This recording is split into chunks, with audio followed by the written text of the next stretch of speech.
একটা 2 মিনিট তোর সাথে কথা বলবো। প্রশ্ন সহজ, দেখ সহজ, এবং এরকম করে অ্যাডমিশনের প্রশ্ন আসবে। বিশেষ করে মেডিকেল স্ট্যান্ডার্ড প্রশ্নটা এরকমই হয়। তোদের যে আমাদের আকিব না, আকিব মেডিকেলে 62তম হয়েছে আকিব, ঠিক আছে কিনা? গতকাল ওরে দিয়ে প্রশ্ন আবার চেক করাইছে আমরা, 10টা প্রশ্ন আবার আলাদা করে নতুন করে নিজে থেকে করছি, মানে বেসিকটা তোদের আছে কিনা দেখার জন্য। প্রশ্ন আলহামদুলিল্লাহ তো ভালো হয়েছে নাকি?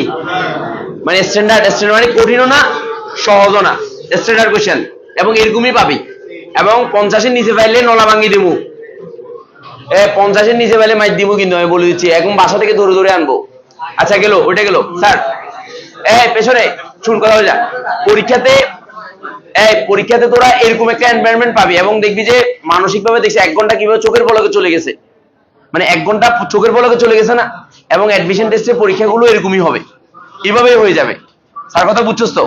তো আমার কথা হচ্ছে তোরা নিজেদেরকে প্রতিযোগিতায় এগিয়ে রাখতে পরীক্ষা এভাবে বারবার দেওয়া দরকার। আমরা সেকেন্ড ইয়ারও চেষ্টা করবো যে আরো বেশি করে তোদেরকে কি এক্সাম নেওয়া যায় কিনা এরকম দেখবো, মানে এমনি নর্মালি আনঅফিসিয়াল এক্সাম গুলো একটু ভালোভাবে নিতে পারলে তোদের এক্সাম ভীতিটা দূর হয়ে যাবে, আর দূর হয়ে গেলে তোদের ভালো হবে। বুঝছস কিনা? বল, কিছু বলবি? ইঞ্জিনিয়ারিং স্টার্ট করতাম, আচ্ছা ঠিক আছে, ওইটা আমি আলাদা করে করতে হবে, কারণ ইঞ্জিনিয়ারিং ফলাফল সবাই ডাক্তার হতে চায়।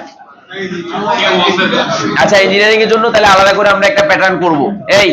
তাহলে এই ফার্স্ট ইয়ার ফাইনালের আগে আমরা একটা ইঞ্জিনিয়ারিং স্ট্যান্ডার্ড শুধু ইঞ্জিনিয়ারিং ডেডিকেটেড প্রিলি এবং কি বল রিটেন, আমরা ওইভাবে একটা পরীক্ষা করবো ইনশাআল্লাহ, ঠিক আছে কিনা? ওটা দেবো, ঠিক আছে কিনা? আচ্ছা সেকেন্ড ইয়ারে ভর্তি হস নাই কে কে? হাত তোল। অনেক ভর্তি হস নাই, ফুল পেমেন্ট, আচ্ছা ঠিক আছে।